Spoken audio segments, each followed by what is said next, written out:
Dan Overby. Dan is been with the Port Authority for going on 20 years. Spent his entire adult life in logistics, trains, trucking, and now barges. So I'm going to consider him my greatest authority on logistics that I know. So anyway, let's give Dan Overby a great Cape West welcome.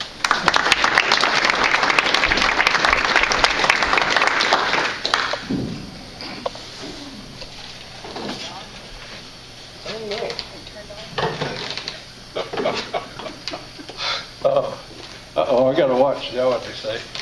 Apparently, I guess this works. Everybody can hear me? Yeah. Good. Most of you can probably give the speech about the port. I'm fortunate to have been here a time or two, so I thought I'd talk about something a little different. I'll get into that in just a second. But did want to just kind of mention, I guess, by way of connections and how things work over time. Terry and I grew up next to each other. His house was next door to ours in Sykeston. 849 Rue Street, and yours was 847? 845. 845. And so that was way back when. It was a nice neighborhood. Apparently now it's kind of part of the hood. We didn't realize I grew up in the hood. I don't think you did, but... They actually bulldozed my house down last month. Well, ours is gone too. But they... I've got a copy of the Sykeston paper where there was a drug deal went bad at the corner of Ruth and Branham, and somebody got killed. So, the neighborhood changed a little. Back when we were there, I think there was, some violence. I think Jimmy Starnes put a dead bird in the mailbox where they deposited letters. And, a few things like that went on. We had, my dad was the den mother for Cub Scouts, which all the guys liked because we'd meet in the garage. We had a Shell service station, so Dad would come home, and his idea of refreshments was a couple of cartons of sodas and some candy bars out of the machine, which, you get a bunch of guys, and that's really neat. Then they all get wound up. So anyway, that was kind of fun. And then a little different part in life, we went down the road, and I was working over at Drury Development with Connie and Bob Drury and Dennis Falling and so forth. And that was fun. I do have a complaint. Connie hadn't changed any in 20 years, and I've gotten less hair and more wrinkles. I don't know how you do that, but it's amazing. It comes in a bottle. Well, both wine and Coke. Well, tell Butch I complimented you. Butch is a good shot, and I don't want to get him angry. But we were there at Drury's, and I had the privilege to chase around a little bit on Cape West. And one of the projects we chased, and I won't go into all the details, we were talking about that, was Walmart for a supercenter. And after some amount of work and a little good luck and all, it came together, and the first manager was Terry Godwin. So he came in, ran the new supercenter. And now looking back, everybody says, it's all just so obvious, so logical. It really wasn't. The Drurys were arguing over whether they had wasted money putting 2 lanes in Seamers Drive all the way to Bloomfield Road, and what the hell is going to go out there on all that land, And would they build houses? Would it be mobile homes? Would you try to get some stores? What in the heck can go? And that was way out across the interstate, So it was kind of fun to watch that and watch it since then and see it develop and what's had to happen with it and so forth. And Terry pointed it out, too, that he took a risk going to work at the Supercenter because at that time, how many were there? This was the 6th one. This was number 6 on the Supercenter side, and it was very controversial within the company. A lot of people thought it wouldn't succeed for Walmart to sell groceries, that they didn't need to be in that business, and that it just wouldn't really pan out. What they didn't see, and Terry mentioned it, is the logistics, the whole thing, and that's where Walmart is what they are. They're a good retailer, but behind it's this massive logistics system. Satellites, they were into things way before anybody else was, and pushing it through and driving the cost down. So it's kind of funny how things go back and forth through life. Just thought I'd mention that part to you. What I'm going to talk to you about here for just a little bit, the other part I forgot about Bill. He kind of ties in there because when I was at Drury's, Gene Rhodes asked if I'd serve on the airport board, and he was on the airport board. So I went to the airport board. There was a guy there named Alan Mackey who was port director. And so he was on the board. And so then a little ways down the road, he was checking around trying to find a number 2. And we had some changes going on at juries. They were splitting up among the different owners and so forth. So I gave him a resume. And so anyway, I guess eventually wound up over there. And that was in 1993. And so the board tells me I'm getting close to being through the probationary period. Of course, the probationary period ends when you retire. So, so anyway, let me kind of pass a couple of these around. This is, tell you what, let's see here. Okay, let's see if I can do this. These are run up on the copier. And I'm going to talk to you just a little bit about Panama Canal. As I mentioned, a couple of folks, I don't really know anything much about it, so it's probably a good topic to talk about. And something a little different than giving you the normal spiel on the port. We have a gentleman that's going to get an alumni award from SEMO. And in fact, he's coming down tomorrow morning to give an update on the Panama Canal. He's one of the number 2 level people that's in charge of handling the new canal, marketing it, and so forth. And we've had a lot of interest in the Panama Canal and what does it mean here. Don't want to really burst any bubbles. You can kind of pass that around, but to give you maybe a little more realistic expectation. And also, it's one of those things I find in a lot of my work, it's fairly simple stuff, but you just got to get the pieces and put it together. In this particular map, you can see I kind of circled the Panama Canal down there, and if you check the longitude, actually the Panama Canal is east of Miami, Florida. So that's something that, you know, most of us kind of, most Americans not real good at geography. It's one of the hazards of being a world power, you know, and we got such a big place here. It's hard to figure out all the United States, much less other parts of the world, and kind of show my own ignorance there. But if you look south, and the fact that the Panama Canal is kind of due south, actually east of Florida, that gives you a little perspective. They're going to have much bigger ships. Maersk steamship line that does a lot of containers is getting big ships, even bigger ships now that'll drive their cost down 20%. That's part of the continuing technological improvements. And the question is of what's going to happen when those, especially container ships, but also bulk ships, bigger ones start coming through the canal. You hear lots of projections, a lot of forecasts, a lot of wishful thinking, but you kind of have to go back to a few basics, I guess. I'll try to do that, do it very quickly here, we hope. Some folks have asked, well, you know, what's that going to mean for Missouri? Had a couple of folks up in Jeff City, and you know, whatever, joking intended. Anybody that runs for that level or federal public office does so many different things, it's hard to keep up with it all. You can't be an expert on everything. But it was floating around the Capitol a little bit about, well, why can't Missouri get a deep water port? And it depends how you define deep water and port. But ocean ships can come up the Mississippi as far as Baton Rouge. An ocean ship will draft, in other words, stick down in the water about 40, 45, 50 feet deep. The channel, which Congress requires the Corps of Engineers to maintain on the Mississippi River up to Cairo, is 12 feet. So, you know, it's like, okay, probably going to have a hard time getting a 45, 50 foot deep ship up to Cairo. It's going to take a lot of pushing or a lot of digging, one or the other. From Cairo north, officially it's 9 foot. St. Louis, you start getting into locks and dams. Same north of Cairo on the Ohio. But most of the time out of St. Louis coming south, you can load 12 foot deep into barges, sometimes 14. A barge will hold about 65 to 72 truckloads of stuff, about 1,800, 2,000 tons. So the barges are very efficient. Basically, it's floating. Quick story there. They bring in coal from Powder River Basin to St. Louis, loaded into barges. There's about 6, 7 other terminals do that in this area. That would take about 4 unit trains. Typically, they'd have 3, 4 locomotives on the front. They dump that into a tow that's about 25 barges to go to Cajun Electric. They got 4 power plants right by the river down in Louisiana.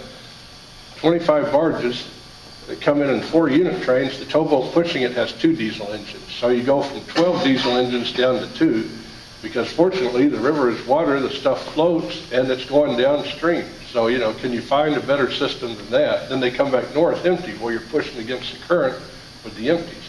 So there's some real advantages to barge transportation. But we're not going to have a deep water port.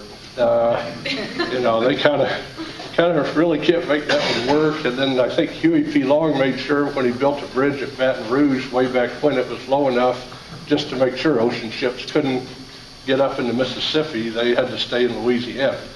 So with that, New Orleans itself is about 100 miles from the ocean, and up to Cairo is mile 953, so it's 853 miles on the river up to Cairo. If you Google it on I-55, it's 539 miles.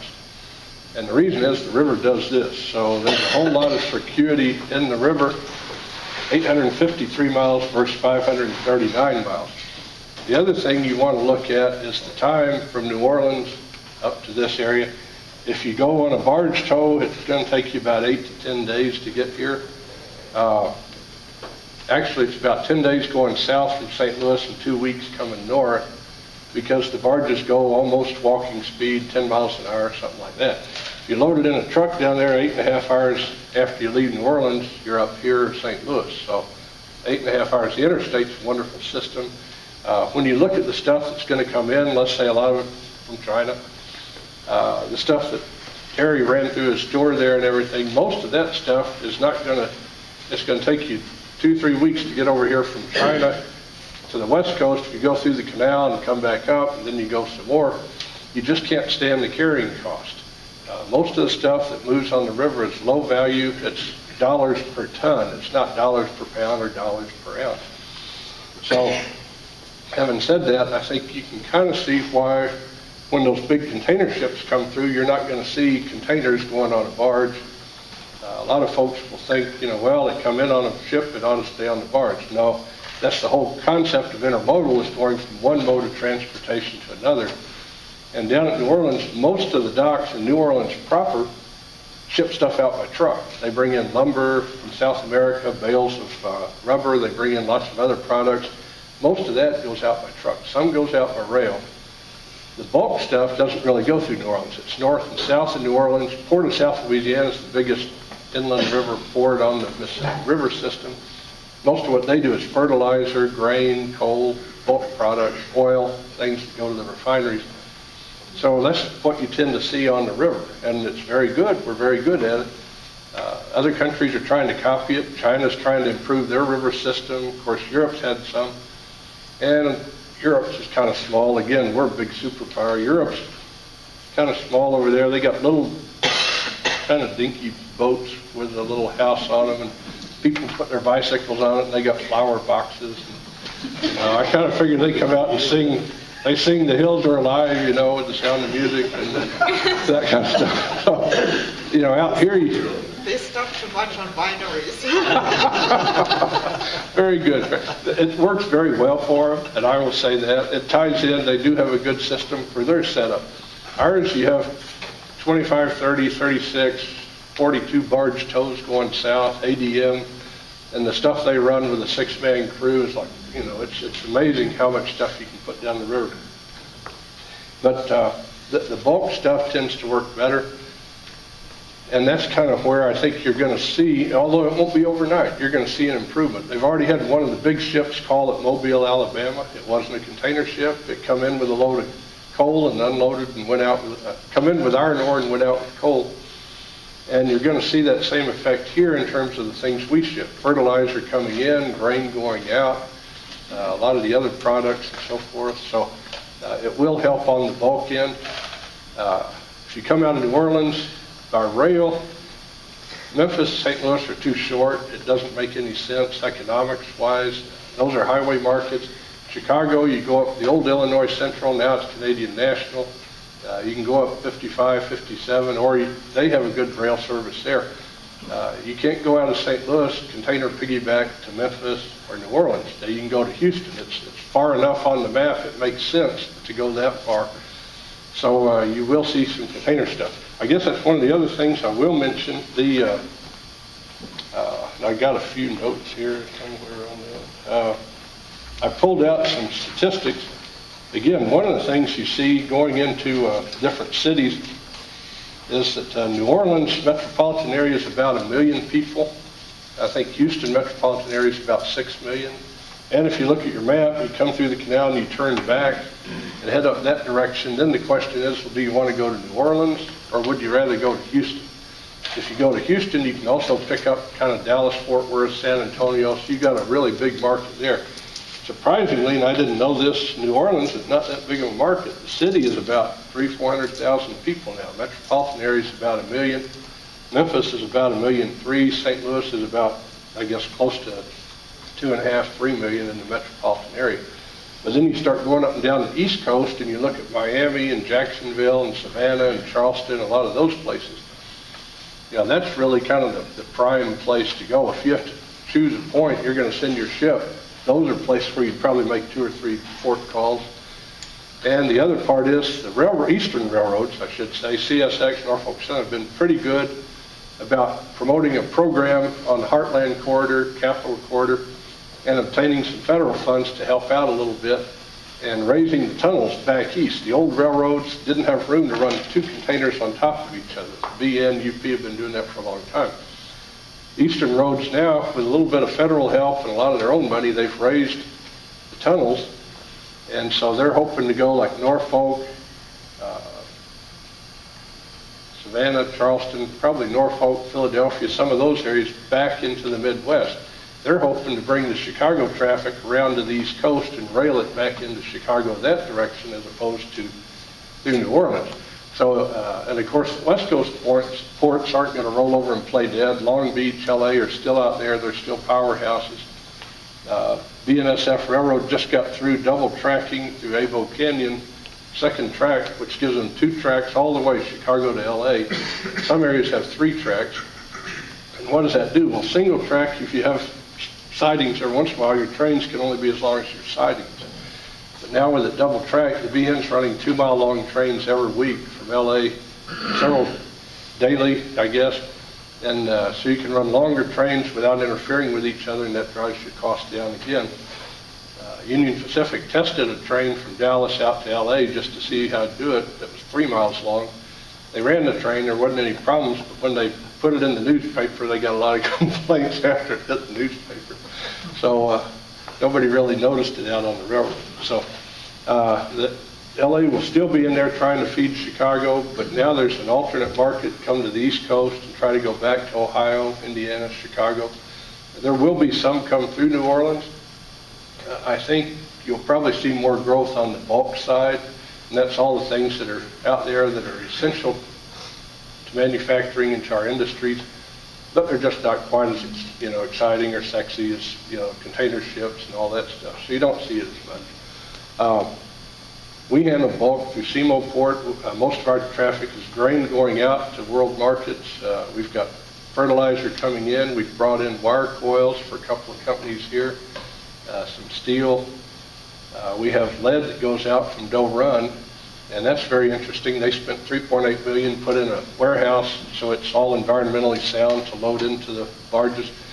And you can put about 1,800 tons in one barge. They could open one cover in the middle and dump all of it in, but it would break the barge because lead is so weird. It's so heavy, it's so dense, so they have to put a real small layer all the way through and ship it out. Now, it's a little different than grain, rock, coal, those kind of things in terms of cost. It is measured by the pound. It's been 50 cents up to $1, $1.30, $1.40 a pound. So if you have 1,800 tons, my math is right, 2,000 pounds a ton, that's 3.6 million pounds in a barge. So at $1 a pound, you get $3.6 million sitting in that one barge. And if it's up to $1.50, you get $4.5 million just black powder sitting there in the barge. So we kind of jokingly told ourselves that, down there in that part in Scott County, I can say it since I grew up there, I guess, you better not say that too loud because people will be out there with pickup trucks and 5-gallon buckets. If they can get a little money out of it, figure out a market for it. So But it's worked very well for us. A lot of different products. We're always looking for the next project. We have customers that come and go. We do handle rail to truck, truck to rail, as well as barge, rail, and truck. We have our own little short line railroad, so that's kind of an interesting thing. And we're working on different projects. I hope maybe here in a year or two, I can tell you at least one or two of them went. You chase a lot of projects to see what works and what doesn't. I know Mitch Robinson did that. John Maynard's filling in now for him. And there's just a lot of effort. And some of them, you know, aren't going to come no matter what, but you got to chase them anyhow. And then there's some where you got a shot, you're 1 out of 5, 1 out of 3, and you can do all you can do, but you're still, you might end up number 2, and that's the way it is. There's still some activity, in fact, a surprising amount, given where the economy is. There's still a fair number of folks looking for different projects. So I hope I can come back and maybe tell you a little bit about how we did something a year or two from now. If you got any questions, I kind of wandered around the place here. Yeah. Talk about the effect this year with the drought and all that. I know there was a lot of farmers that perhaps their grain yields weren't as much as they would have liked. And also I saw some points during the river traffic where the river was low enough that they were backed up around Memphis area or whatever. So have you seen that kind of effect this year that you hadn't seen in the past? Yeah, we did, and a lot of the ports, and there's another aspect to that there. The number of the small ports have harbors, just a little turn off from the river. We do. We've got an 1,800-foot harbor. The Corps has typically come in and dredged those. They bring in it looks like a barge with a building on it, and, like a giant drill bit on the front, 24-inch pipe, 2 diesel engines, like a giant vacuum cleaner. And they suck the mud off the bottom to put it back down to its original depth. If you don't do that, after a while, the harbor will silt in. Us, New Madrid, Pemiscot, Hickman, Kentucky, Osceola, Wolf River, Port of Memphis, Helena, Arkansas, all have harbors. The Corps is kind of getting out of that business. They said they've got more than they can say grace over, more than they can handle with their budget. Congress has been real good about adding things to the list, real bad about giving them money and setting priorities. So they're trying to deal with it themselves. Now there's no earmarks. So the folks in the Pentagon and wherever are kind of running the place and making their own decisions. And executive assistant for St. Louis District basically told Joanne Emerson that our ports and all, we're so far down you can't see daylight in terms of being a priority.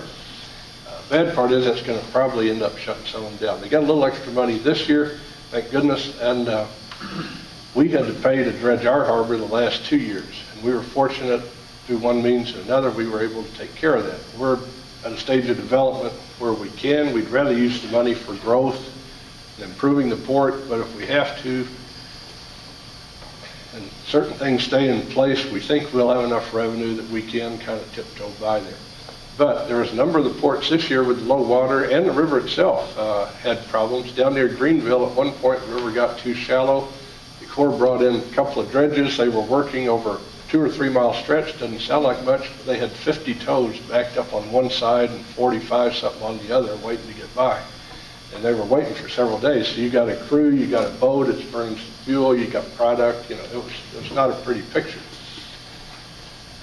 Some of that goes back to the whole river system not getting the attention it deserves. Part of that goes back to Washington, but I've been equally frustrated all the way down the road, because you would have thought when Bill Clinton got in, since they had the Arkansas River through Arkansas and the Mississippi, he would have been really pro-river. Well, as Director of Office Management and Budget, I think Panetta is from California, if I remember right, and then the next go around, here comes Bush, and he gets a director from New Jersey, and you know, rivers just get no respect, and that's kind of how it is. But they did get the river open, and we were real fortunate. The Corps, the fellow that has dredged just up until the past couple of years, is still in charge. They normally would come in Labor Day. He knew the river was going to be bad this year. All their forecasts showed that. The Corps guys were kind of scared. They're still scared, I'll tell you that in a second. But instead of coming Labor Day, they come in a month early. They dredged our harbor, headed the dredge out to the river. So we've been in good shape. I'm glad, we're very fortunate to be on that side of the deal because there's 2 or 3 other ports did not get dredged. Memphis can only do so much work so fast. And we wound up getting traffic that came in from some of the other ports that couldn't unload there. So our tonnage actually jumped up this summer. Let me mention one thing, and I forgot what it was. Ask your question. Last year you had the flattening, so Yes. how was this problem too? Because many ports was closed either. That's true. I think our actual main dock was shut down for a week or 2 last year. It's a little lower than the rest, so when it flooded, it was underwater for a couple of weeks. And fortunately, that fit in with the traffic to where it wasn't too bad. We can bring a barge over up beside the bank and unload it if we have to. But that's one of the things that's real interesting. You kind of learn a little patience out there on the river. When you design a facility here on this part of the river, you have to have it adjusted where it can go 50 feet up and down. And that just kind of blows your mind when you start designing a facility. If you're on a locks and dam river, the levels stay fairly within a small range. But here, you can go up or down 50 feet. So your loading conveyor, your crane, anything you got to be able to handle anything. Yes? Dan, 2 of the businesses down there, don't they call the grain processors, the one where they actually add some value to corn? The corn mill. But, you know, the way, you know, and I just kind of listen to the commodity guys once in a while, but I understand that they're typically the highest bidder in the area, like for grain. Yeah. And tell us a little about their business, and also tell us about the people that are chipping logs, and where's that going? And yeah. On the grain side, we're fortunate. We've got Consolidated Grain and Barge. Has a 360,000 bushel elevator. I think I got the number right. 4 big bins. They can load out, go to and from rail. They can also go out to the river. Primarily, it's in by truck, out by barge. We've got Midwest Grain and Barge, which is Russ Mothershead's company, and they do buying. They have 2 bins, 3 now at the port. We have SEMO Milling, which is a corn mill, and they've just added to their capacity, and they've started buying directly. We're buying through one of the elevators. They are quite picky about the grades of corn they buy, which is why I think they can pay a premium for it. They've had a hard time with this aflatoxin, the mold and stuff, but they take the corn, process it into grits, meal, flour. What's left over becomes hominy, goes out for animal feed. They ship by rail and truck, sometimes by container. Some of it goes to Miami, Florida for the Caribbean. Some of the hominy goes to New Hampshire, Rancho Cucamonga in California, just all over by rail. Their main customers, Gilster Murray Lee, Anheuser-Busch, St. Louis, Jacksonville, Williamsburg, several of the corn goes into Bud Select, okay? They also sell to Yingling in Pennsylvania and Shiner Beer in Texas. They sell to Frito-Lay, so they have a roster of kind of first-class food company clients. The wood chip mill brings in hardwood. The logs come in. They're normally ones that aren't fit for the sawmill. They're kind of leftovers. And what that does is let people manage their forest, their logging tracts. They can go in and take out an entire area, which is clear cutting. You might have heard that's a bad thing.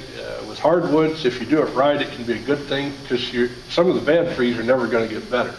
So if you really want to manage it, you have to take out the others, and then it will regrow and come up again, and that's how you tree farm, I guess.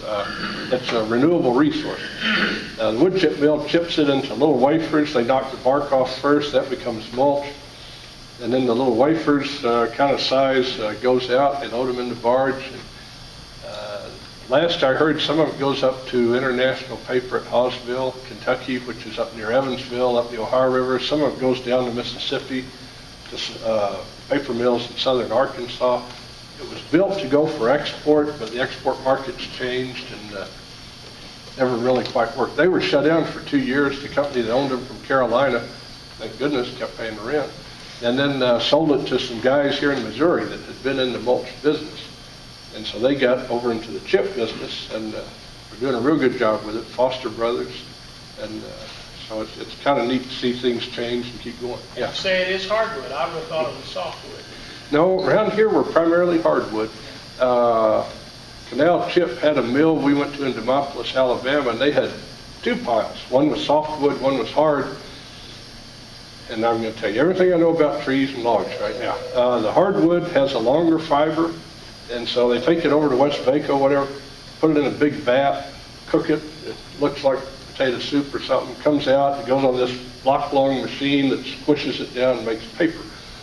They like the long fibers because it goes into quality paper, copier paper, magazine stock, that kind of stuff. The softwood has a short fiber, and it goes into cardboard and pasteboard and things like that, because it's, I guess, a little bit more economical. So now you know all I know about paper. Anything else? If you sometime want to come out and see the port, or if you have a group that wants to take a tour, just give us a call, and be glad to show you around. Yeah. Thank you.